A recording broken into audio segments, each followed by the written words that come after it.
पंढरपुरातील श्री विठ्ठल रुक्मिणी मातेच्या विवाह सोहळ्यानिमित्त प्रदक्षिणा मार्गावरून भव्य आणि देखणी अशी शोभायात्रा काढण्यात आली।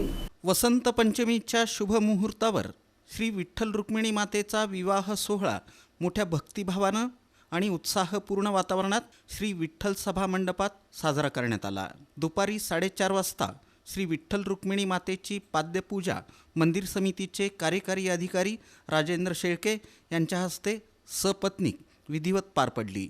या सोहळ्यासाठी भाविकांनी मोठ्या प्रमाणावर उपस्थिती लावली होती। विवाह सोहळ्यानिमित्त दर्शनासाठी आणि सहभागी होण्यासाठी आलेल्या भाविकांना श्री संत तुकाराम भवन आणि श्री विठ्ठल रुक्मिणी भक्त निवास इथं अन्नप्रसादाची उत्तम व्यवस्था करण्यात आली होती। या अन्नप्रसादाचा सुमारे 7,000 भाविकांनी लाभ घेतला। अन्नप्रसादामध्ये चपाती, भरलेलं वांग, मटकी, बटाटा, वटाणा रस्सा भाजी, दही चटणी, पापड, भजी, जिरा राईस, फोडणीचं वरण, गुलाबजाम, शिरा, बालुशाही, जिलेबी तसंच बुंदी लाडू यांचा समावेश होता।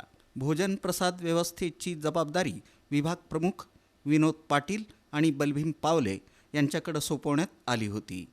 अन्नप्रसाद वाटपासाठी विविध स्वयंसेवी संस्थांचे स्वयंसेवक सहकार्य करत होते।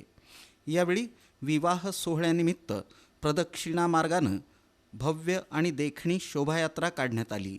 शोभायात्रेमध्ये ढोल पथक, मर्दानी खेळ, लेझिम पथक, लाईट छत्री, बँड पथक यांचा समावेश होता। आकर्षक फुलांनी सजवण्यात आलेल्या रथामुळं शोभायात्रेला विशेष शोभा प्राप्त झाली। या शोभायात्रेचा आनंद घेण्यासाठी भाविकांनी मोठ्या प्रमाणात गर्दी केली होती।